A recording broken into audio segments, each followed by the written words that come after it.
قرآن وہ کتاب ہے جو درس انقلاب ہے، سمجھ کے گر کوئی پڑھے تو نور علی نور ہے۔ سیرت کے آخری دور کو ہم دیکھ رہے ہیں، 23 سالہ نبوی دور کے 10 سالہ مدنی دور اور اس کے آخری 5 سالہ بین الاقوامی دعوت اور جو دعوت میں رکاوٹ بنے ان کے ساتھ جہاد، اس دور کو ہم دیکھ رہے ہیں۔ گزشتہ روز ہم نے فتح مکہ پر بات کی تھی کہ اللہ کے رسول صلی اللہ علیہ وآلہ وسلم نے جب مشرکین مکہ نے صلح حدیبیہ کا معاہدہ توڑ دیا تو حضور نے مکہ پر حملہ کر کے مکہ کو فتح کر لیا۔ کیا مسئلہ ہے؟ وہ ہل گئی ہے، اس کو دوبارہ کرو۔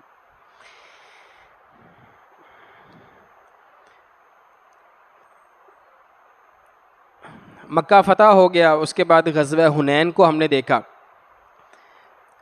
غزوہ حنین کے بعد نبی مکرم صلی اللہ علیہ وآلہ وسلم مدینہ تشریف لے آئے۔ اب حضور کی زندگی کا آخری غزوہ آج ہم دیکھیں گے، جس غزوہ میں اللہ کے رسول صلی اللہ علیہ وآلہ وسلم خود شامل تھے، شریک تھے۔ کئی لحاظ سے یہ منفرد ہے پہلے غزوات سے۔ ایک تو یہ کہ یہ غزوہ، ابھی تک جو غزوات ہوئے وہ مشرکین مکہ کے ساتھ تھے یا یہودیوں کے ساتھ تھے۔ یہودیوں کے ساتھ 4 غزوات ہیں، غزوہ بنو نذیر، غزوہ بنو قینقاع، غزوہ بنو قریظہ اور غزوہ خیبر، یہ چاروں یہودیوں کے ساتھ ہوں۔ اور غزوہ بدر، غزوہ احد، غزوہ احزاب اور فتح مکہ، یہ سارے مشرکین مکہ کے ساتھ ہوئے۔ یہ غزوہ حضور کی زندگی کا پہلا غزوہ ہے جو رومنز کے ساتھ ہو رہا ہے، عیسائیوں کے ساتھ ہو رہا ہے، اس لیے یہ پہلے سے ہٹ کر ہے، منفرد ہے۔ پہلی بات یہ عیسائیوں سے ہو رہا ہے اور عیسائیوں میں بھی رومنز سے ہو رہا ہے جو کہ اس وقت کی سپر پاور ہے۔ نقشے میں اگر ہم دیکھیں تو مدینہ سے شمال کی طرف یورپ والی سائڈ پر رومن سلطنت ہے۔ انہوں نے پلان کیا مسلمانوں پر حملہ کرنے کا۔ نبی مکرم صلی اللہ علیہ وآلہ وسلم کو علم ہو گیا تو اللہ کے رسول صلی اللہ علیہ وسلم نے مناسب سمجھا کہ ہم خود ہی ان پر حملہ کر دیتے ہیں۔ حضور کو مشرکین، یہود، مجوسی اور عیسائیوں میں سے سب سے زیادہ عیسائیوں کے ساتھ جہاد کرنا محبوب تھا، اور حضور نے احادیث میں عیسائیوں کے ساتھ، رومنز کے ساتھ جہاد کرنے کی فضیلت دوسروں سے جہاد کرنے کی بنسبت زیادہ بیان فرمائی ہے، اور صحابہ کرام کو بھی رومنز کے ساتھ لڑنا زیادہ محبوب تھا۔ اس کو ہم نے تفصیل میں دیکھ لیا تھا۔ حضور نے جب ارادہ فرمایا سفر کا تو پہلے یہ ہوتا تھا کہ اللہ کے رسول صلی اللہ علیہ وآلہ وسلم جو جگہ ہوتی تھی جہاں لڑائی کرنی ہوتی تھی، جن سے لڑنا ہوتا تھا، اسے خفیہ رکھتے تھے۔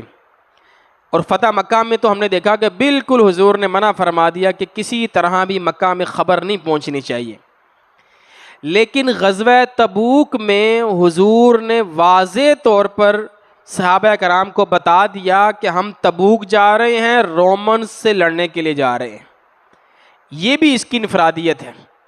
پہلے غزوات میں حضور واضح طور پر نہیں بتاتے تھے ہم کہاں جا رہے ہیں، اب حضور نے واضح طور پر بتا دیا۔ اس کی وجہ یہ ہے کہ دشمن بڑا مضبوط ہے، دشمن کوئی چھوٹا موٹا نہیں ہے، سپر پاور ہے، رومنز ہیں، لاکھوں میں ان کی فوج ہے، اور پیچھے جو موسم ہے وہ موسم بھی کھجوروں کا ہے، کھجوریں پکی ہوئی ہیں، شدید گرمی کا موسم ہے، لوگوں کا پورے سال کی کمائی کرنے کا وقت آ چکا ہے۔ تو اللہ کے رسول صلی اللہ علیہ وآلہ وسلم نے واضح طور پر منزل کا اعلان کر دیا کہ ہم تبوک جا رہے ہیں، لہٰذا تیاری کر کے جانا ہے، ہو سکتا ہے یہ فصلیں ہمیں دیکھنے کو نہ ملیں بعد میں۔ نبی مکرم صلی اللہ علیہ وآلہ وسلم نے اس غزوہ میں خاص طور پر فنڈنگ کا اعلان فرمایا۔ باقی کسی غزوات میں اس طرح ہمیں نہیں ملتا، ہاں ہوا کسی سے اسلحہ لیا، کسی سے اسلحہ عاریتاً لیا، ہوتا رہا ہے، لیکن غزوہ تبوک کے موقع پر باقاعدہ جیسے آپ کہتے ہیں نا اہتمام کے ساتھ، کیونکہ دشمن بڑا ہے، اس کے پاس نفری زیادہ ہے، اور نبی مکرم صلی اللہ علیہ وآلہ وسلم کے ساتھ بھی لوگ پہلے سے سب سے زیادہ ہیں، یعنی 30,000 کا لشکر ہے۔ ان 30,000 کے کھانے کا بندوبست، ان کے سفری معاملات کو دیکھنا، آنا جانا، 3-4 ماہ کا یہ آنے جانے کا سفر ہے، تو اس کو دیکھنے کے لیے کافی مال کی ضرورت تھی۔ تو اللہ کے رسول صلی اللہ علیہ وآلہ وسلم نے صحابہ کرام سے اپیل کی، آپ نے کہا کہ اس جہاد میں اپنا اپنا حصہ ڈالیں۔ حضرت ابو بکر صدیق رضی اللہ تعالیٰ عنہ نے اسی موقع پر اپنے گھر کا سارا مال لے آئے، اور حضرت عمر رضی اللہ تعالیٰ عنہ اپنے گھر کا آدھا نصف مال لے آئے۔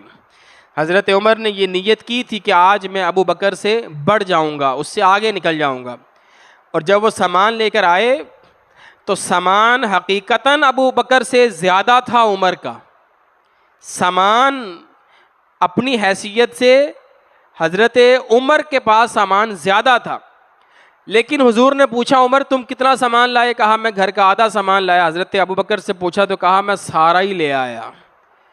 تو سامان تو وہ تھوڑا تھا، لیکن چونکہ وہ سارا ہی لے آئے، اس لیے پھر فضیلت میں حضرت ابو بکر رضی اللہ تعالیٰ عنہ آگے چلے گئے۔ ایسا نہیں تھا کہ حضرت ابو بکر کا مال زیادہ تھا، مال عمر کا زیادہ ہے، لیکن ابو بکر چونکہ سارا ہی لے آئے ہیں اس لیے پھر فضیلت میں آگے چلے گئے۔ حضرت عمر نے کہا کہ اس دن کے بعد میں نے سوچ لیا کہ میں ابو بکر سے آگے نہیں نکل سکتا۔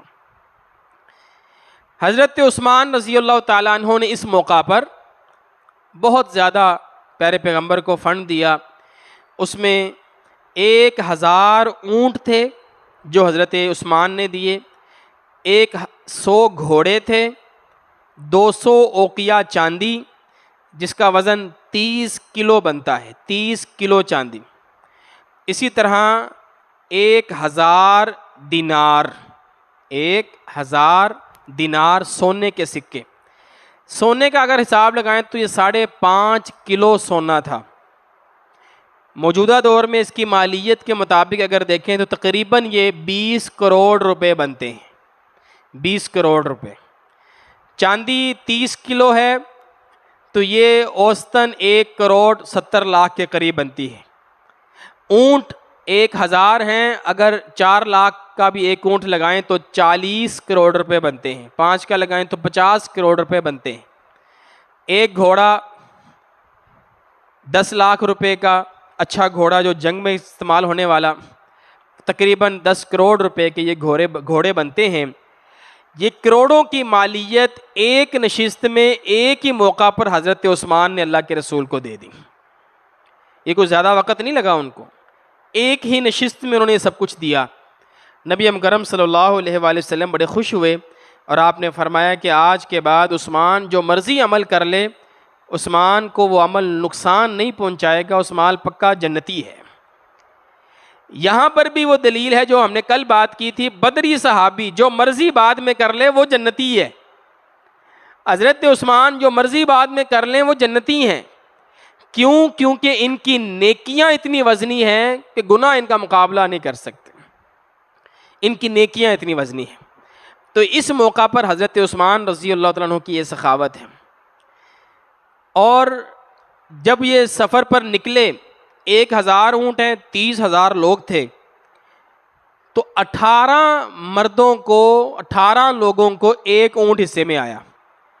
راستے میں جاتے ہوئے ایک اونٹ پر 18 لوگ باری باری سوار ہوتے ہیں، حضرت عثمان بھی ان 18 میں سے ایک ہے۔ ایسا نہیں ہے کہ حضرت عثمان اپنے VIP اونٹ پر جا رہے ہیں، پروٹوکول کے ساتھ جا رہے ہیں اور باقی سارے 18 ساتھی جا رہے ہیں۔ یہ بھی ان کے اندر عام لوگوں کی طرح ہی سوار تھے، جا رہے تھے۔ اس موقع پر کچھ ایسے لوگ بھی تھے جن کے پاس سواری نہیں تھی، وہ آئے حضور کے پاس، حضور نے کہا تمہارے پاس سواری ہے؟ کہا نہیں ہے۔ حضور کے پاس بھی ان کو دینے کے لیے سواری نہیں تھی، آپ نے ان سے انکار کر دیا، آپ نے کہا تم رہنے دو، تم نہیں جا سکتے۔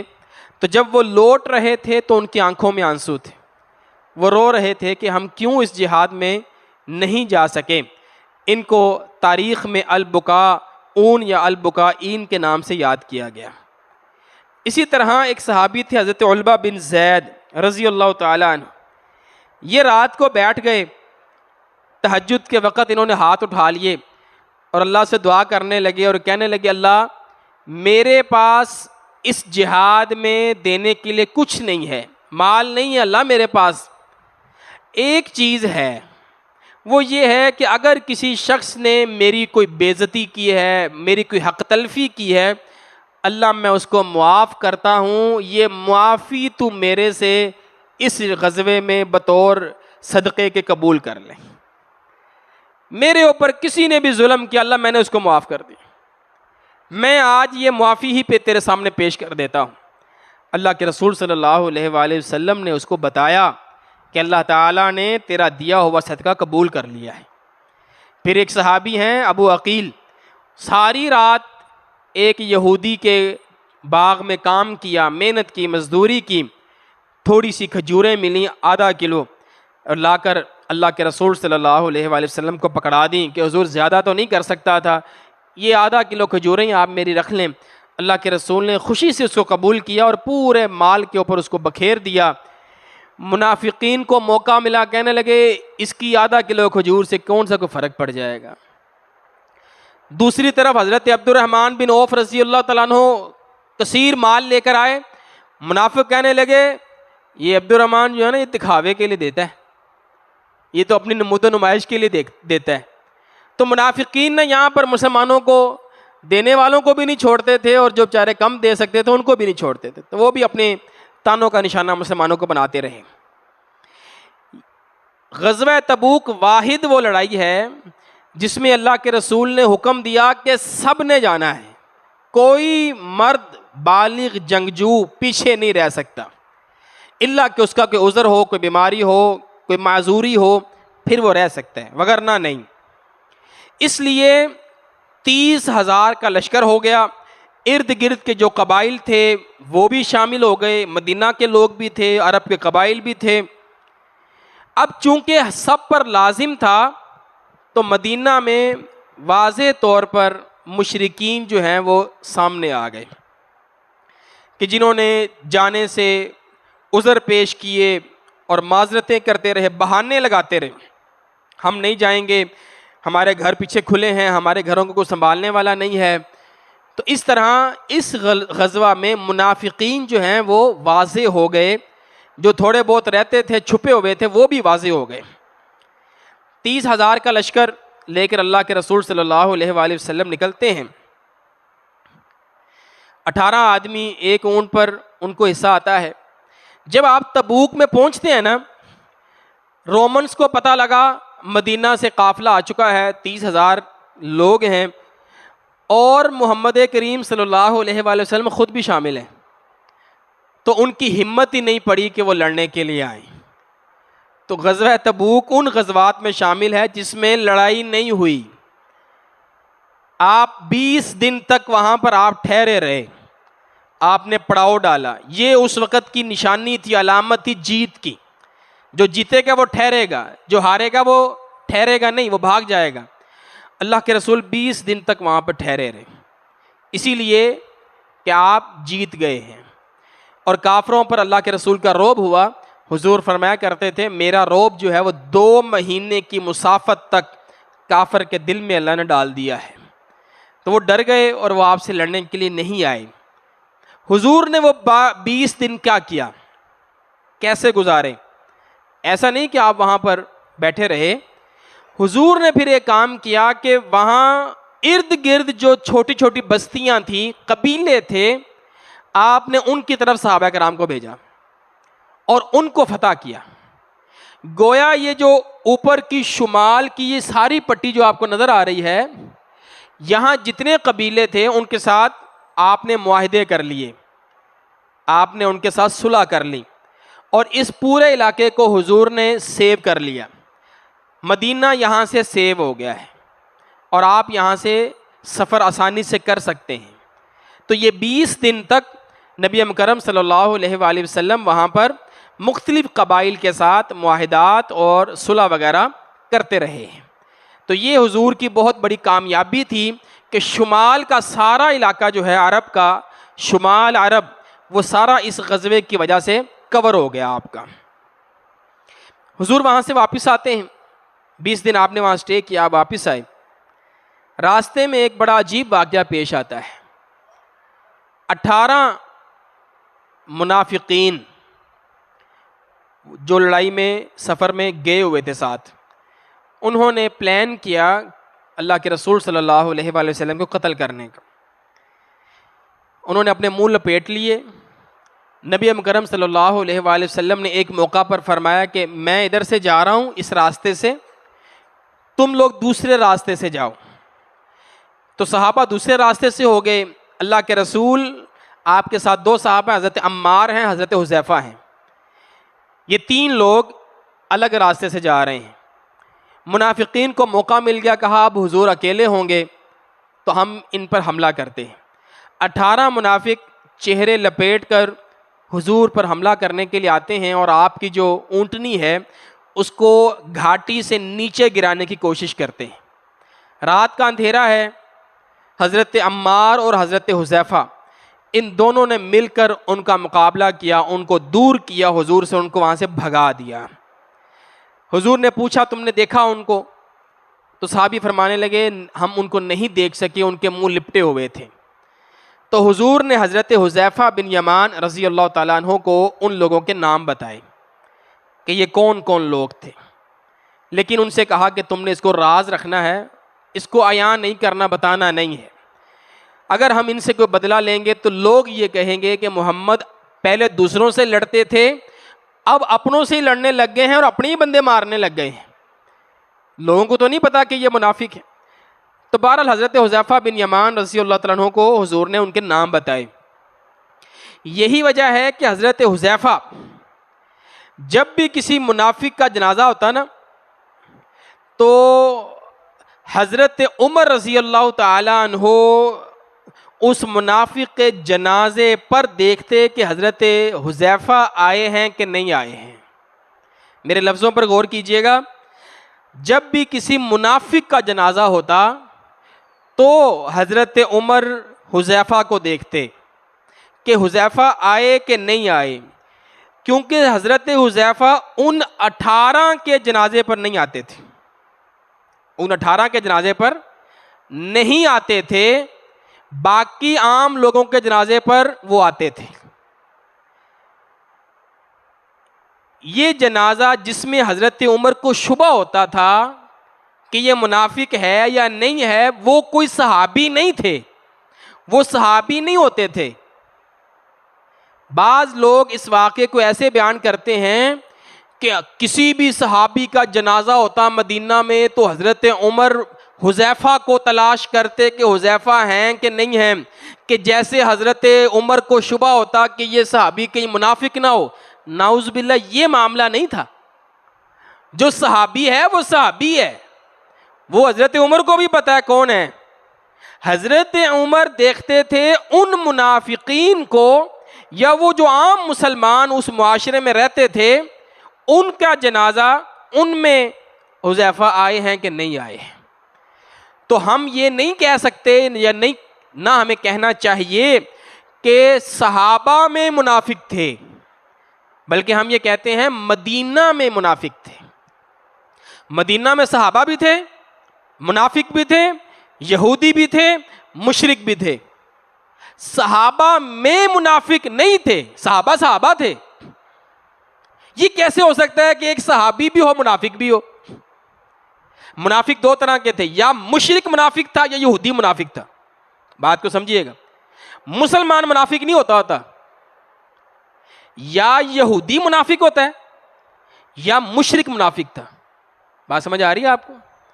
کبھی بھی اپنی زبان سے یہ لفظ نہیں بولنا صحابہ میں منافق تھے.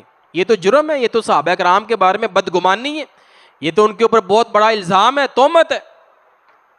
تو ہم یہ کہتے ہیں مدینہ میں منافق تھے. منافق دو طرح کے تھے, یا وہ مشرکین میں سے منافق بن گئے یا وہ یہودیوں میں سے منافق بن گئے. جو مومن تھے وہ سارے صحابہ کرام تھے, ان کے ایمان میں ہمیں کوئی شک نہیں. ہمیں بالکل شک نہیں ہے کہ یہ صحابی ہے کہ منافق ہے, نہیں, جو صحابی ہے وہ صحابی ہے. جو منافق ہے وہ یہودیوں میں سے ہے یا وہ مشرکین میں سے. ٹھیک ہے جی. تو اس مسئلے کو بھی یہاں پر سمجھ لینا چاہیے. حضرت حذیفہ کی اس روایت کو غلط طریقے سے بیان کیا جاتا ہے معاشرے میں. چند صحابہ, 3 صحابی اس غزوے میں پیچھے رہ گئے. مشہور واقعہ ہے ان کا. حضرت کعب بن مالک رضی اللہ تعالیٰ عنہ اور 2 اور صحابہ تھے, یہ پیچھے رہ گئے. جب حضور واپس آئے, حضور نے ان سے پوچھا, انہوں نے اپنا عذر بیان کر دیا. حضور میں تو یہ سمجھ رہا تھا کہ آپ چلیں, میں بھی پیچھے پیچھے آیا, لیکن سستی آ گئی اور میں نہ جا سکا. کئی دن گزر گئے, پھر مجھے شیطان نے کہا کہ اب کیا کرنا ہے جا کر, اب تو حضور بہت آگے چلے گئے ہیں. لیکن بہرحال یہ پیچھے پچھتاتے رہے. انہوں نے سچ بولا. اللہ کے رسول صلی اللہ علیہ وآلہ وسلم نے ان سے بائیکاٹ کر دیا. آپ نے کہا تم نے ہم سے بات نہیں کرنی. سماجی بائیکاٹ, صحابہ کرام کو منع کر دیا کہ تم لوگوں نے ان سے بات نہیں کرنی. وہ بائیکاٹ بڑھتا رہا. کئی دن گزر گئے. مسجد میں تشریف لاتے ہیں لیکن کوئی سلام ہی نہیں کرتا, کوئی بات ہی نہیں کرتا ان سے. تو نمازیں بھی گھر میں پڑھنے لگ گئے. جب 40 دن مکمل ہو گئے تو حضور نے بیویوں سے کہا کہ تم بھی ان سے الگ ہو جاؤ. تو حضرت کعب نے پوچھا طلاق دے دیں یا ویسے الگ ہو جائیں؟ کہا نہیں, بس طلاق نہ دو, ویسے الگ ہو جاؤ. تو 40 دن ہوئے تو بیویوں کو بھی الگ کر دیا. یہ اکیلے گھر میں رہ گئے اپنے. کہتے ہیں ہمارے اوپر زندگی جو ہے وہ تنگ ہو گئی. اسی دوران ایک بادشاہ نے حضرت کعب بن مالک کو خط بھی لکھا. اس نے کہا ہمارے پاس آ جاؤ, ہمیں پتہ لگا ہے کہ تمہارے بادشاہ نے تمہیں بائیکاٹ کر لیا تم سے. حضرت کعب نے اس کو جواب دیا کہ نہیں, میں یہ کام نہیں کر سکتا. 50ویں دن فجر کی نماز اللہ کے رسول صلی اللہ علیہ وآلہ وسلم نے پڑھی ہے, اور پھر آپ نے یہ صحابہ سے کہا کہ جاؤ اور جا کر کعب بن مالک کو اور دوسرے صحابہ کو خبر دو کہ اللہ تعالیٰ نے ان کی توبہ کو قبول کر لیا ہے. تو صحابی بھاگے گئے اور ان کو جا کر یہ خبر دی. حضرت کعب بن مالک بڑے خوش ہوئے اور واپس آئے, اللہ کے رسول صلی اللہ علیہ وآلہ وسلم کے پاس آئے اور آ کر نہ پوچھا حضور یہ معافی آپ کی طرف سے ہے یا اللہ کی طرف سے ہے؟ حضور نے فرمایا یہ اللہ کی طرف سے ہے. اللہ نے اعلان کر دیا قرآن مجید میں, اللہ تعالیٰ نے تمہیں معاف کر دیا ہے. تو یہ غزوہ تبوک سے واپسی پر وہ مسلمان جو پیچھے رہ گئے تھے ان کی معافی کا بھی یہاں پر ذکر موجود ہے. غزوہ تبوک سے واپسی پر ایک اور اہم واقعہ ہوا. منافقین جو مدینہ میں تھے وہ اپنی سرگرمیاں بڑھاتے جا رہے تھے اور اپنی خفیہ میٹنگز کے لیے انہوں نے ایک مسجد بنائی اپنے ایک محلے میں, اور ان کا ارادہ یہ تھا کہ یہاں بیٹھ کر ہم منافقانہ اپنی میٹنگیں اور اپنے جو ہے نا وہ سارے معاملات کیا کریں گے. تبوک جانے سے پہلے انہوں نے اللہ کے رسول صلی اللہ علیہ وآلہ وسلم کو دعوت دی. کہا حضور آئیں اور ہماری اس مسجد میں 2 نفل ہی پڑھ دیں, نماز ہی پڑھا دیں. ابتدائی نماز, جیسے ہمارے ہوتا ہے نا, ہم کو مسجد کی ابتدائی نماز بڑے علماء کو بلاتے ہیں جب پہلی نماز ہوتی ہے. تو اللہ کے رسول صلی اللہ علیہ وآلہ وسلم کو انہوں نے بلایا. حضور کو پتہ تو تھا کہ یہ منافق لوگ ہیں. آپ نے فرمایا ابھی تو میں تبوک پر جا رہا ہوں جہاد کے لیے, لڑائی کے, واپس آئیں گے تو پھر دیکھیں گے. کہا ٹھیک ہے. حضور چلے گئے. جب حضور واپس آئے نا تو اللہ رب العالمین نے آپ کو بتا دیا کہ یہ مسجد جو ہے یہ انہوں نے اپنی منافقانہ چالوں کی وجہ سے بنائی ہے. پیارے پیغمبر آپ نے اس مسجد میں نہیں جانا. والذین اتخذوا مسجدا ضرارا وکفرا وتفریقا بین المؤمنین وارصادا لمن حارب اللہ ورسولہ من قبل. اللہ تعالیٰ نے اس مسجد کو نام دیا مسجد ضرار. ضرار کہتے ہیں کسی کو نقصان پہنچانا. وہ مسجد جو دوسروں کو نقصان پہنچانے کے لیے بنائی گئی, اللہ نے اس کو نام دیا مسجد ضرار کا, اور حکم دیا کہ آپ نے وہاں پر کھڑا بھی نہیں ہونا, وہاں پر جانا ہی نہیں ہے آپ نے. اور پھر اللہ رب العالمین نے حکم دیا کہ آپ اس مسجد کو گرا دیں۔ اللہ کے رسول نے صحابہ کو بھیجا، جاؤ اور اس مسجد کو آگ لگا دو۔ لکڑی کی بنی ہوئی تھی مسجد، تو صحابہ نے نا اس مسجد کو آگ لگا دی۔ تو جتنے منافق مسجد میں موجود تھے وہ سارے باہر نکل آئے۔ ایک شخص بچا تھا، وہ آگ بجھاتا رہا، بالآخر وہ بھی باہر آ گیا، اس کے جسم کو کافی آگ لگ گئی۔ تو اللہ کے رسول صلی اللہ علیہ وآلہ وسلم نے اس مسجد کو گرا دیا۔ تو یہاں سے اجازت ہے، علماء کرام نے دی ہے کہ اگر کوئی مسجد اس مقصد کے لیے بنی ہے جو مسلمانوں میں تفریق پیدا کرنے کے لیے، فرقہ واریت کو ترویج دینے کے لیے، مسلمانوں میں پھوٹ ڈالنے کے لیے، تو اگر حکمران وقت چاہیں تو وہ اس مسجد کے بارے میں کوئی فیصلہ کر سکتے ہیں۔ اللہ کے رسول صلی اللہ علیہ وسلم نے اس مسجد کو مسجد تسلیم نہیں کیا۔ تبوک سے واپسی پر رئیس المنافقین عبداللہ بن ابی یہ فوت ہو جاتا ہے۔ جب یہ بیمار ہوتا ہے اس وقت بھی اللہ کے رسول صلی اللہ علیہ وسلم اس کی عیادت کے لیے جاتے ہیں، بیمار پرسی کرتے ہیں۔ جب یہ فوت ہو گیا تو اس کے بیٹے جن کا نام بھی عبداللہ ہے، وہ اللہ کے رسول کے پاس آتے ہیں اور آ کر فرماتے ہیں کہ حضور آپ مجھے اپنی قمیص دے دیں تاکہ میں اپنے والد کو اس قمیص میں دفن کر دوں۔ تو اللہ کے رسول صلی اللہ علیہ وآلہ وسلم نے اپنی قمیص، اپنا مبارک کرتا جو ہے وہ اتار کر ان کو دے دیا۔ انہوں نے وہ کرتا پہنا کر اس میں ان کو کفن دیا۔ پھر جب جنازے کا وقت آیا تو اللہ کے رسول صلی اللہ علیہ وآلہ وسلم ان کا جنازہ پڑھانے کے لیے آگے ہوئے۔ حضرت عمر رضی اللہ تعالیٰ عنہ نے حضور کو روکا۔ حضرت عمر نے کہا حضور آپ کس کا جنازہ پڑھا رہے ہیں؟ جس نے آپ کی بیوی پر تہمت لگائی، اذیتیں دیں اللہ کے رسول آپ کو۔ تو یہ تو اس کے منافق ہونے میں تو کسی کو شک نہیں ہے۔ اللہ رب العالمین نے بھی منع فرمایا استغفر لهم او لا تستغفر لهم ان تستغفر لهم 70 مرہ، کہ اگر آپ ان کے لیے 70 بار بھی معافی مانگیں گے تو اللہ معاف نہیں کرے گا۔ تو حضور نے فرمایا اگر مجھے پتہ لگ جائے کہ 70 سے زائد مرتبہ اگر میں مانگوں اللہ معاف کر دے گا، میں 70 سے زائد مرتبہ عبداللہ بن ابی کے لیے معافی مانگوں گا۔ حضور نرم مزاج تھے، آپ ہی چاہتے تھے کہ شاید ہماری نماز جنازہ کی وجہ سے اللہ اس کو معاف کر دے۔ علماء نے یہ بھی لکھا کہ زندگی میں کسی موقع پر عبداللہ بن ابی نے حضرت عباس کو جو حضور کے چچا ہیں ان کو اپنا کرتا دیا تھا، اپنی قمیص دی تھی، احسان کیا تھا حضرت عباس پر۔ اللہ کے رسول صلی اللہ علیہ وآلہ وسلم نے وہ احسان اتارا ہے اپنی قمیص دے کر۔ تو حضور کیا چاہتے تھے کہ دنیا میں اس کا احسان اتر جائے، قیامت والے دن نہ لے کر آ جائے احسان کہ میں نے اپنا کرتا آپ کے چچا کو دیا تھا۔ تو یہ بھی علماء نے ایک بات کی ہے کہ اللہ کے رسول جو وہاں پر آپ نے فرمایا نا بدر کے موقع پر کہ آج اگر مطعم بن عدی ہوتا اور مجھے کہتا تو میں اس کے کہنے پر ان غلاموں کو، قیدیوں کو آزاد کر دیتا، تو وہاں بھی علماء نے لکھا کہ وہ اس وجہ سے تھا کہ اللہ کے رسول چاہتے تھے کہ وہ کافر مر گیا ہے تو اس کا احسان میں دنیا میں اتار دیتا۔ کافر کا احسان نہیں لینا کہ قیامت والے دن وہ اٹھ کے کہہ دی میرا احسان ہے آپ کے اوپر۔ تو حضور یہ مناسب نہیں سمجھتے تھے۔ ہاں مسلمانوں کے احسان تھے اللہ کے رسول پر، وہ بھی حضور نے فرمایا میں نے سب کے احسان اتار دیے۔ یہ بھی حضور کی ایک اپنی جو ہے وہ ایک سنت ہے کہ حضور نے سب مسلمانوں کے احسان اتار دیے سوائے ابو بکر رضی اللہ تعالیٰ عنہ کے۔ تو کافروں کے احسان کیسے اللہ کے رسول لے سکتے تھے؟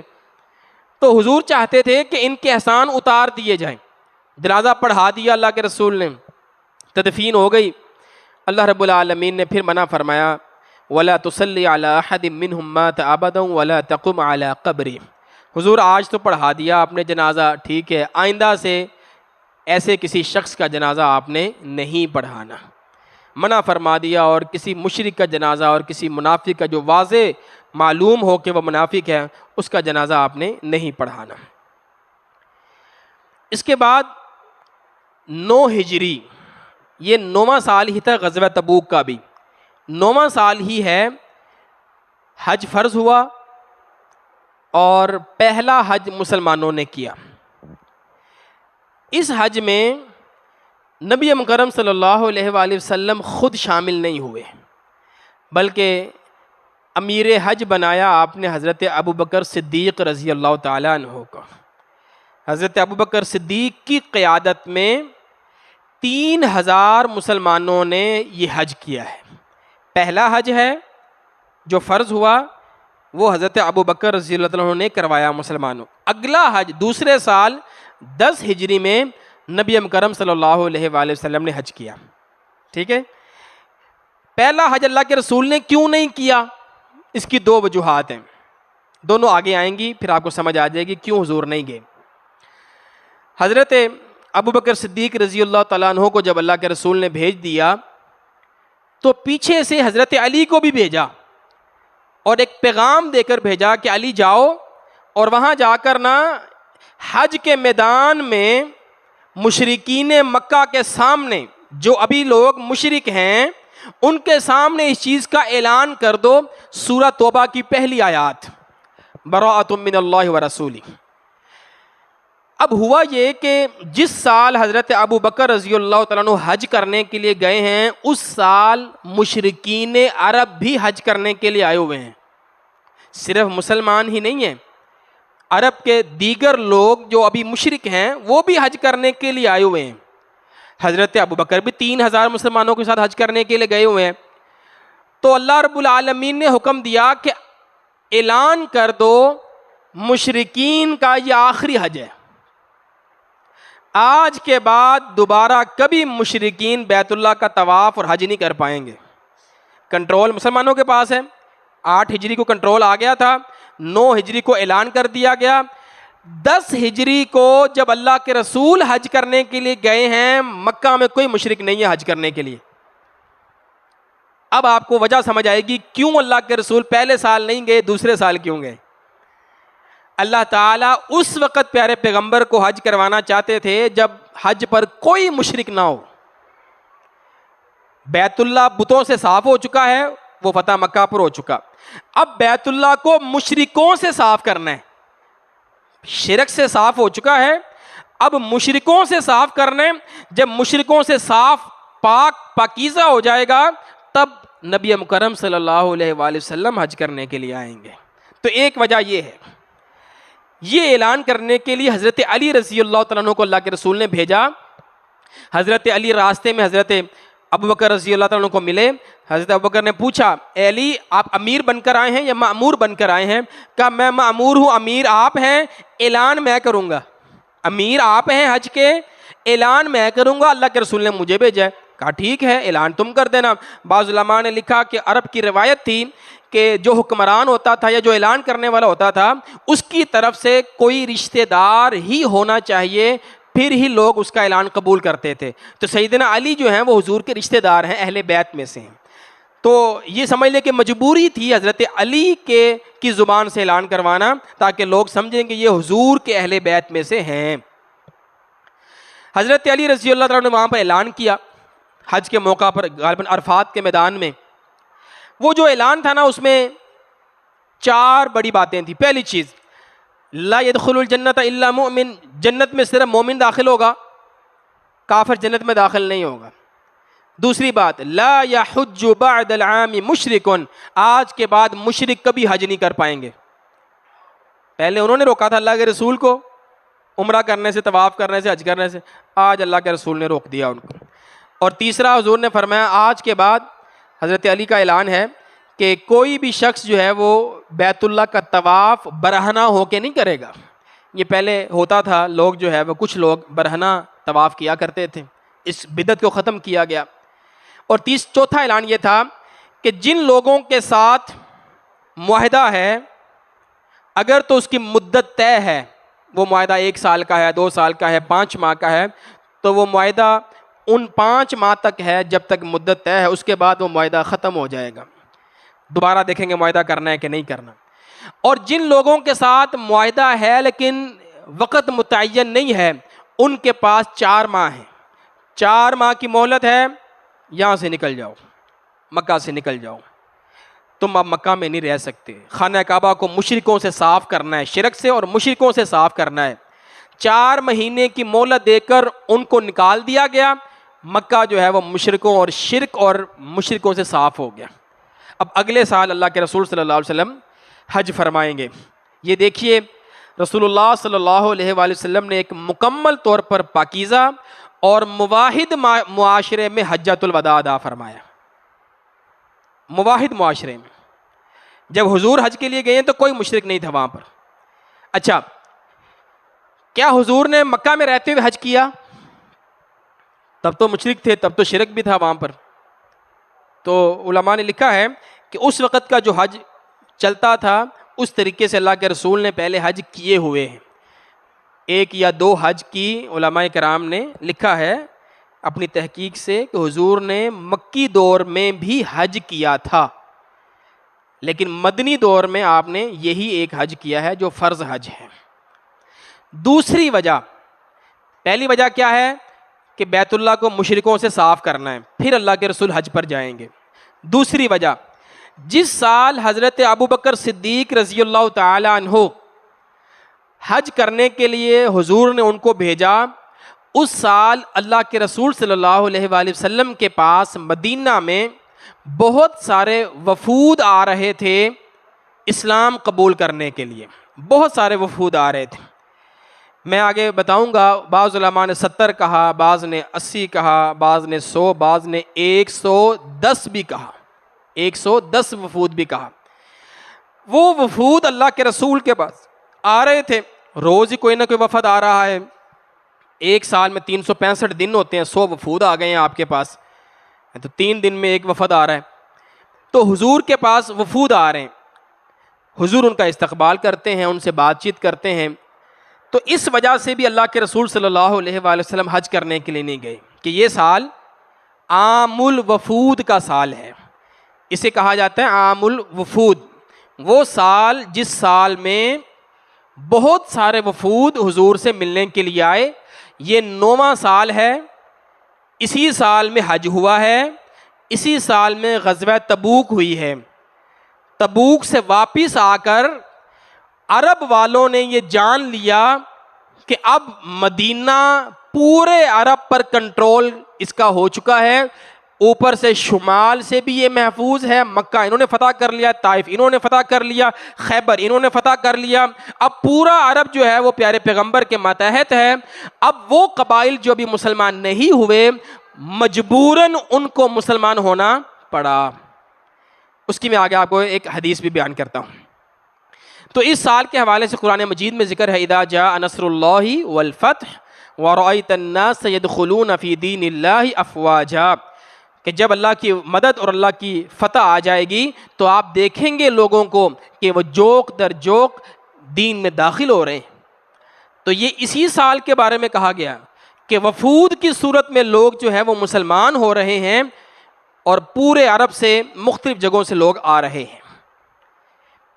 اچھا، یہ روایت ہے جس میں صحابی فرماتے ہیں کہ جب مکہ والے اور مدینہ والے آپس میں لڑ رہے تھے نا، ان کی جنگیں چل رہی تھیں، تو جو دیگر قبائل تھے عرب میں رہنے والے وہ آپس میں یہ کہتے تھے اترکوہ وقومہ، محمد کو اور اس کی قوم کو یعنی مکہ والوں کو چھوڑ دو صلی اللہ علیہ وسلم، دیکھتے ہیں کیا ہوتا ہے.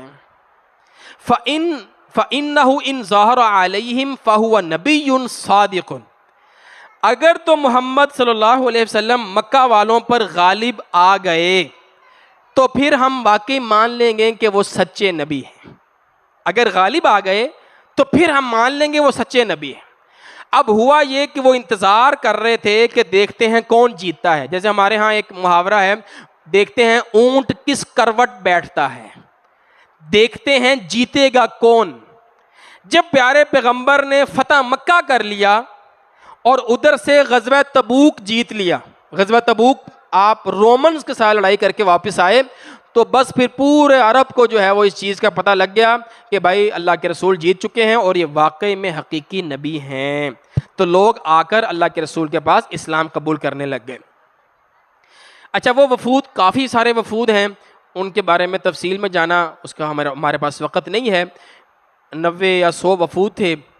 اچھا، جو چیز ہے سمجھنے والی وہ یہ ہے، جو وفود حضور کے پاس آتے ہیں نا، حضور نے ان کے لیے کیا اہتمام کیا، کیا پروٹوکول دیا اللہ کے رسول نے. پہلی چیز، حضور نے ان کے لیے استقبال کے لیے خاص لباس بنوایا.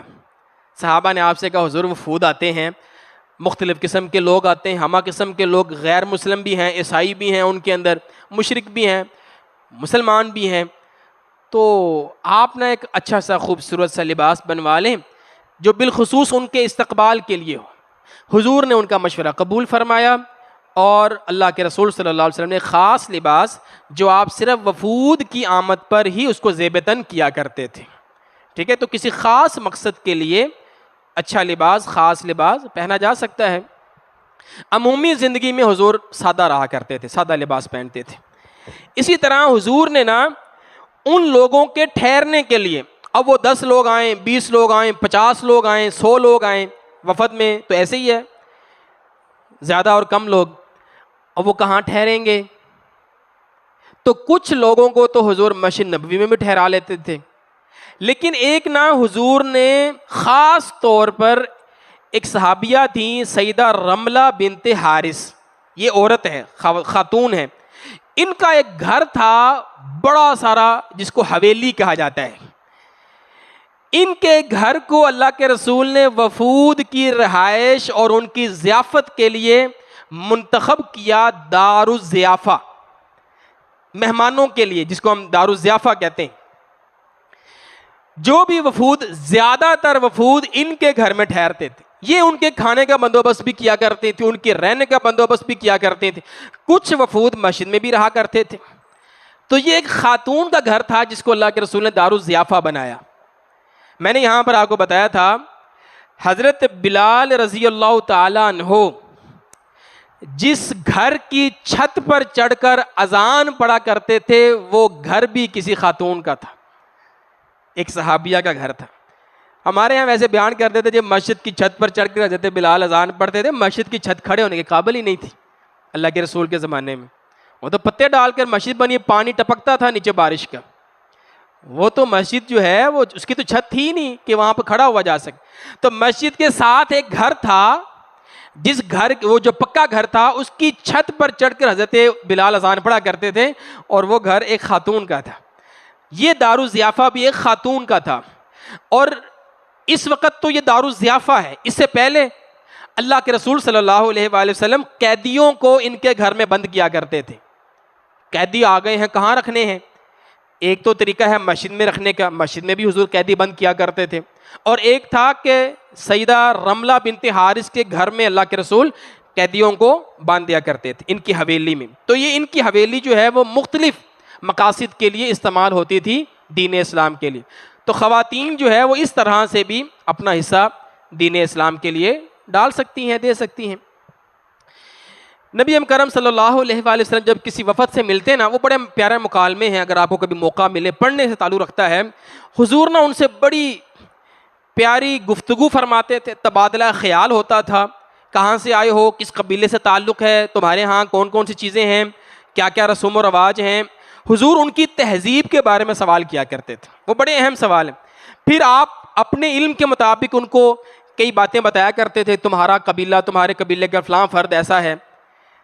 اچھا، اس میں پھر حضور تالیف قلب کیا کرتے تھے، ان کے ساتھ ایسی گفتگو کرتے کہ وہ آپ سے مانوس ہو جایا کرتے تھے. تو یہ ایک بڑا پیارا طریقہ کار ہے اجنبی لوگوں سے گفتگو کرنے کا. اس کو ہم کمیونیکیشن سکلز کہتے ہیں کہ آپ نے کیسے گفتگو کرنی ہے، گفتگو کے آداب کیا ہوں گے، کس طرح اگلا بندہ آپ کی گفتگو سن کر آپ کا دیوانہ ہو جائے، آپ سے محبت کرنے لگ جائے. تو نبی کرم صلی اللہ علیہ وآلہ وسلم کے پاس یہ ساری سکلز جو ہیں وہ بدرجہ اتم تھیں. آپ خطیب بھی تھے اور آپ گفتگو کی ساری مہارتیں آپ کے پاس موجود تھیں. تو آپ جو ہے نا وہ معلومات کا تبادلہ کیا کرتے تھے ان سے. واپسی پر جاتے ہوئے اللہ کے رسول صلی اللہ علیہ وآلہ وسلم تحائف بھی دیا کرتے تھے ان کو. حضور ضرور کوئی نہ کوئی تحفہ آپ ان کو دیا کرتے تھے. تو آپ مدینہ کے حالات بہتر ہو چکے تھے، خیبر کا خراج بھی آیا کرتا تھا، تو تالیف قلب کے لیے حضور ان کو ہدایہ بھی دیا کرتے تھے. ایک اور کام حضور کرتے تھے. اب ایک قبیلہ آیا ہے، وہ مسلمان ہو گیا ہے، اب اس نے واپس جانا ہے اپنے علاقے میں، تو وہ اسلام کو پریکٹس کرنا چاہتا ہے، اسلام کو سیکھنا چاہتا ہے. وہ کیسے سیکھے گا؟ مدینہ میں تو وہ رہا 5 دن، 10 دن، 50 دن، 1 مہینہ، مختلف روایات ہیں، کوئی مہینہ رہا، کوئی 20 دن رہا. تو وہ کیسے اسلام کو پریکٹس کریں گے، کیسے سیکھیں گے؟ تو اللہ کے رسول نے ساتھ میں معلمین بھیجتے تھے. ایک قبیلے کے ساتھ ایک صحابی کو بھیج دیا، جاؤ بھائی تم ان کے ہاں جاؤ، ان کو دین سکھاؤ، وہاں پر قرآن کی تعلیم دو، جب وہ اتنا دین سیکھ لیں کہ کافی ہے پھر واپس آ جانا۔ تو معلمین اور عاملین کی صورت میں بھی حضور صحابہ کرام کو بھیجا کرتے تھے۔ یہ حضور کا نظام تعلیم و نظم تھا۔ نظام تعلیم آپ نے اس طرح پھیلایا، اپنے شاگردوں کو حضور نے مختلف جگہوں پر دعوت کے لیے بھیجا۔ تو یہاں سے ہم یہ بات سیکھ سکتے ہیں کہ یہ بھی ضروری نہیں ہے کہ آپ دین کا علم حاصل کر کے اپنے ہی علاقے میں دین کا کام کریں۔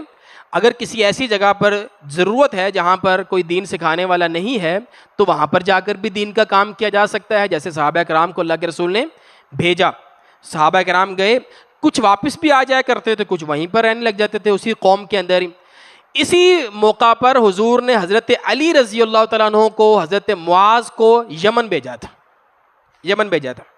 اچھا یہ بھی ملتا ہے کہ حضور دو بندے بھیجتے تھے، ایک ان کا معلم ہوتا تھا اور ایک ان کا گورنر ہوتا تھا، حکمران جسے آپ کہہ لیں، جو ان کے فیصلے کیا کرتا، اور ایک ہوتا تھا جو ان کی تعلیم کا بندوبست کیا کرتا تھا۔ یہ دو الگ الگ بھی ہوتے تھے، بعض جگہ پر ایک بھی چل سکتا ہے، بعض جگہوں پر دو الگ الگ بھی لوگ ہمیں ملتے ہیں کہ ایک کو تعلیم کے لیے بھیجا ہے اور ایک کو گورنری کے لیے بھیجا ہے، وہ سیاسی امور کو دیکھے گا اور وہ تعلیمی اور علمی امور کو دیکھے گا۔ اب یہ جو وفود واپس گئے ہیں تو یہاں پر وہ آیت بھی مکمل ہوتی ہے، لِيُظْهِرَهُ عَلَى الدِّينِ كُلِّهِ، کہ اللہ تعالیٰ اپنے دین کو غالب کر دیتا ہے پورے عرب کے دینوں پر، باقی پورے دنیا کے دینوں پر بھی اللہ تعالیٰ نے اس کو غالب کیا اور کرے گا انشاءاللہ۔ تو عرب پر جو ہے وہ دین اسلام غالب ہو گیا۔ ایک وفد ہم دیکھ رہے ہیں، یہ تاریخ سے بڑا اہم ہے، تاریخی اعتبار سے آپ لوگ اس کے بارے میں سنتے بھی رہتے ہیں۔ جو وفود آئے نا ان میں سے ایک وفد آیا نجران سے۔ یہ نجران کا علاقہ آپ دیکھ رہے ہیں، یمن کی سائڈ پر یہ علاقہ تھا، یہ عیسائیوں کا علاقہ تھا، عیسائیت کا گڑھ تھا یہ، اور بڑے بڑے پادری یہاں پر رہتے تھے۔ انہوں نے ارادہ کیا ہم بھی حضور کے پاس چلتے ہیں، جا کر ان سے بات چیت کرتے ہیں۔ اب وہ جیت تو گئے ہیں، فاتح تو ہو گئے ہیں، لوگ جا رہے ہیں، چلو ہم بھی جاتے ہیں۔ اچھا دین قبول کرنے کے لیے نہیں آ رہے تھے یہ ویسے ملنے کے لیے آ رہے۔ تو ان کے تین بڑے قائدین تھے، جن میں ایک بڑا ان کا بشپ تھا، یعنی کہ ان کا پادری تھا، 14 معززین سردار تھے، 60 افراد تھے۔ تو 60 افراد پر مشتمل یہ ایک بڑا عیسائیوں کا وفد اللہ کے رسول صلی اللہ علیہ وسلم کے پاس آیا۔ یہی وہ وفد ہے جس کو حضور نے مسجد نبوی میں اپنے طریقے سے نماز پڑھنے کی، عبادت کرنے کی اجازت بھی دی۔ اللہ کے رسول نے، انہوں نے کہا ہم نے عبادت کرنی، حضور نے کہا کر لو آپ۔ تو مسجد نبوی میں ہی انہوں نے اپنے طریقے سے عبادت کی، تو اس کی اجازت کچھ حدود کے اندر رہتے ہوئے دی جا سکتی ہے کہ وہ مسجد میں عبادت کر لیں، لیکن یہ اہل کتاب کے لیے ہے، بتوں وغیرہ کے ہندوؤں کے لیے نہیں ہے۔ بہرحال اس کے بھی حدود اور قیود، قواعد و ضوابط ہوں گے۔ تو انہوں نے نا پھر حضور سے مناظرہ کیا، بحث کرنا شروع کر دی عیسیٰ علیہ السلام کے بارے میں۔ آپ عیسیٰ علیہ السلام کے بارے میں کیا کہتے ہیں جی؟ ہم تو اللہ کا بیٹا سمجھتے ہیں ان کو، آپ کیا کہتے ہیں؟ تو اس طرح بحث مباحثہ ہونا لگ گیا۔ اللہ رب العالمین نے اس کا جواب اس انداز سے دیا ہے، ان مثل عیسیٰ عند اللہ کمثل آدم۔ اللہ کے ہاں عیسیٰ علیہ السلام کی مثال ایسے ہی ہے جیسے آدم علیہ السلام کی مثال ہے۔ آدم علیہ السلام کو بھی اللہ نے بغیر ماں باپ کے پیدا کیا اور عیسیٰ کو اللہ نے بغیر باپ کے پیدا کیا۔ تو اس میں کون سی مشکل والی بات ہے؟ اگر آپ آدم علیہ السلام کو تسلیم کر رہے ہیں بغیر ماں باپ کے، تو عیسیٰ کو بھی تسلیم کر لو۔ لیکن بہرحال وہ اپنی کٹ حجتی پر اڑے رہے اور نہ انہوں نے اللہ کے رسول کی بات مانی۔ پھر اللہ رب العالمین نے ایک چیلنج کیا۔ اللہ نے کہا اے پیارے پیغمبر آپ ان سے کہیں اگر تم نہیں نہ مانتے تو آؤ چلو ہم مباہلہ کر لیتے ہیں، ہم مباہلہ کر لیتے ہیں۔ مباہلے میں کیا ہوتا ہے؟ تم اپنے گھر والے لے کر آؤ، میں اپنے گھر والے لے کر آتا ہوں، تم بھی آ جاؤ ہم بھی آ جائیں گے، ایک میدان میں کھڑے ہو جائیں گے، اور وہاں پر ہم ایک دوسرے پر لعنت کریں گے کہ جو جھوٹا ہے اس پر اللہ کی لعنت، جو جھوٹا ہے اس پر اللہ کی لعنت۔ یہ وہ آیت ہے فَمَنْ حَاجَّكَ فِيهِ مِنْ بَعْدِ مَا جَاءَكَ مِنَ الْعِلْمِ فَقُلْ تَعَالَوْا نَدْعُ أَبْنَاءَنَا وَأَبْنَاءَكُمْ وَنِسَاءَنَا وَنِسَاءَكُمْ وَأَنفُسَنَا وَأَنفُسَكُمْ۔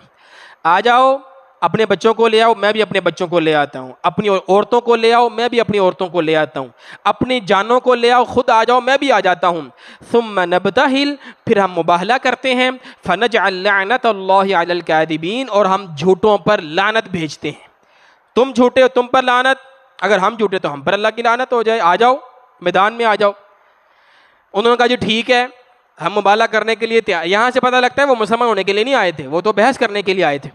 حضور نے کہا ٹھیک ہے آ جاؤ۔ تو اللہ کے رسول صلی اللہ علیہ وآلہ وسلم نے جو اپنے بچوں کو بلایا، اپنے بیٹوں کو بلایا، وہ حضرت حسن و حسین تھے، اور جو اپنی عورتوں کو بلایا وہ سیدہ فاطمہ تھیں، اور جو خود وہ آئے تو اللہ کے رسول نے اپنے ساتھ حضرت علی رضی اللہ تعالیٰ عنہ کو لے لیا۔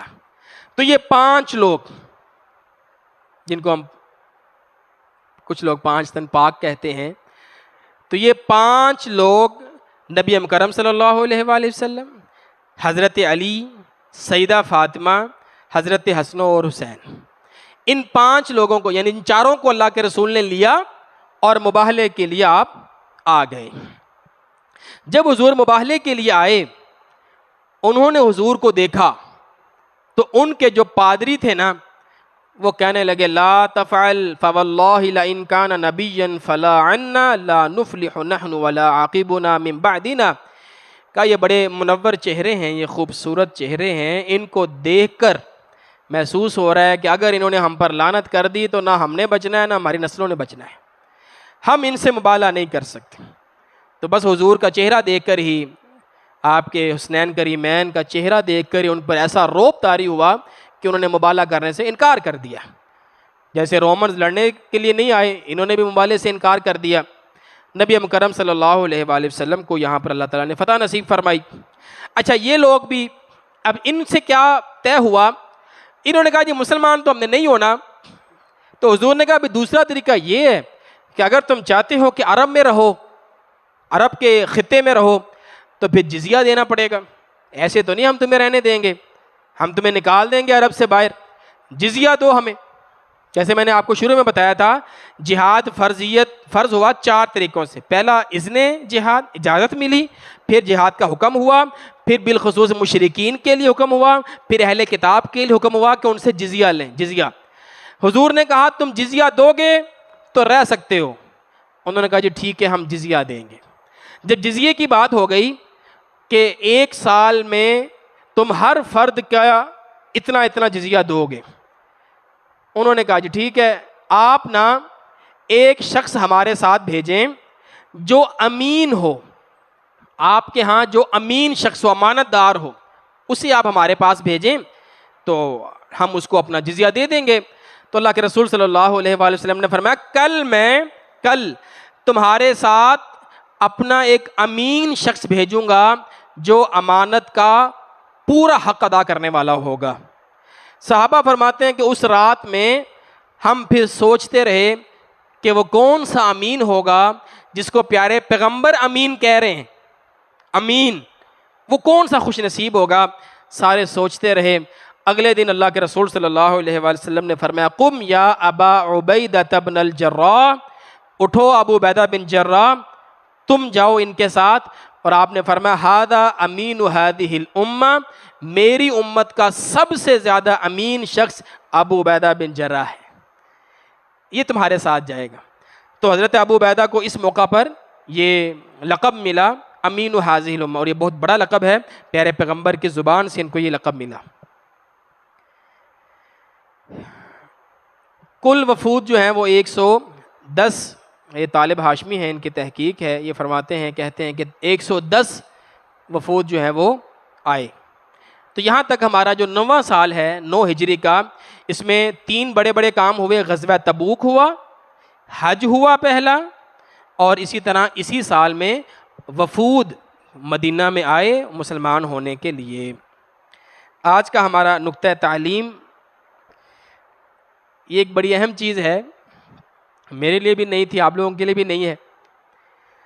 دنیا کی سب سے بڑی ضخیم اور لینتھی اور حجم کے اندر سب سے بڑی کتاب جو آج تک لکھی گئی ہے وہ سیرت کے اوپر ہے، اس کا نام ہے یہ محمد ہیں، ھذا محمد صلی اللہ علیہ وسلم۔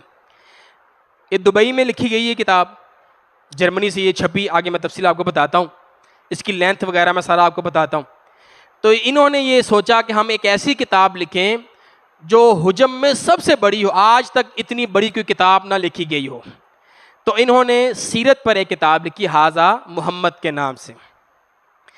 اس کتاب کو 5 ایوارڈ ملے، اس نے ریکارڈ توڑے ہیں، 5 ریکارڈ قائم کیے ہیں اس نے۔ دنیا میں ایک کتاب چھپتی ہے گنیز ورلڈ ریکارڈ، اس میں ورلڈ ریکارڈ ہوتے ہیں، یہ ہر سال چھپتی ہے۔ یہ آپ کے سامنے 2012 ہے، 2012 کی کتاب، 2012 کے ورلڈ ریکارڈز میں یہ والا ریکارڈ شامل ہے۔ ریکارڈ کیا ہے؟ سب سے بڑی کتاب، سب سے مہنگی کتاب، سب سے بھاری کتاب، سب سے چوڑی کتاب اور سب سے لمبی کتاب، 5 ریکارڈ ہیں اس کتاب کے، ٹھیک ہے؟ ہر اعتبار سے اس کے 5 ریکارڈ گنیز ورلڈ بک ریکارڈ میں موجود ہے۔ اس کتاب نے 5 ریکارڈ قائم کیے۔ 6 ماہ کی مسلسل محنت سے یہ کتاب لکھی گئی، 50 سے زائد ماہرین نے کتاب لکھی، 1 کروڑ درہم اس کتاب پر خرچ ہوا اور اتنا ہی اس کا ریٹ تھا۔ چمڑے کا آلہ استعمال ہوا، جرمنی میں اس کی طباعت ہوئی۔ لینتھ اس کی اگر آپ دیکھیں تو لمبائی اس کی 5 میٹر ہے، فٹوں میں دیکھیں تو 15 فٹ بن جائے گی، اور چوڑائی اس کی 8 میٹر، اگر کھل کر دونوں سائڈیں آپ رکھیں تو یہ 8 میٹر اس کی چوڑائی بنتی ہے، اور اس کے صفحات ہیں 431 صفحات ہیں اس کے۔ وزن اس کا ہے 1500 کلو گرام، عام کتاب کلو کی، 1.5 کلو 2 کلو کی ہوگی، تو یہ کتاب 1500 کلو گرام کی ہے۔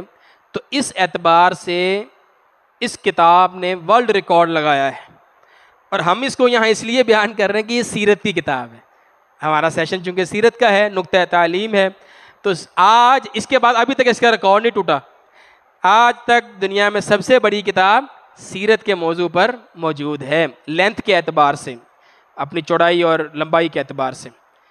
اچھا، پھر اس کتاب کو یہ نہیں کہ بس انہوں نے یہی لگا کر اور بس نمائش کر دی ایک مال کے اندر دبئی کے یا ابو ظہبی کے، انہوں نے اس کتاب کو باقاعدہ چھاپا، بک کی صورت میں بھی چھاپا اس کو، 1 ملین یعنی 10 لاکھ کتاب انہوں نے چھاپی ہے، اور وہ کتاب انہوں نے تقسیم کی ہے کتابوں کی صورت میں، اور ان کا ہدف یہ تھا کہ ہم 10 لاکھ لوگوں تک پیارے پیغمبر کی سیرت کو پہنچائیں گے کتابی صورت۔ جیسے ہم قرآن چھاپ کر تقسیم کرتے ہیں عرب والے، انہوں نے سیرت کو چھاپ کر تقسیم کیا۔ اور جو نبینہ لوگ ہوتے ہیں ان کے لیے نا ایک اسپیشل کتاب ہوتی ہے جس کے بیرل ایڈیشن کہتے ہیں، اگر آپ ان کا قرآن دیکھا ہو تو وہ ہاتھوں سے پڑھتے ہیں، نبینہ لوگ ہاتھ سے قرآن پڑھتے ہیں، انہوں نے ان کے لیے بھی سیرت پر کتاب لکھی، یہی والی کتاب نبینہ لوگوں کے لیے، تاکہ وہ بھی ہاتھ سے سیرت کی کتاب پڑھ سکیں۔ دنیا کی 4 زبانوں میں یہ کتاب چھپی، اور ایپ کی صورت میں بھی یہ کتاب موجود ہے۔ تو یہ ہمارا آج کا نقطہ تعلیم ہے۔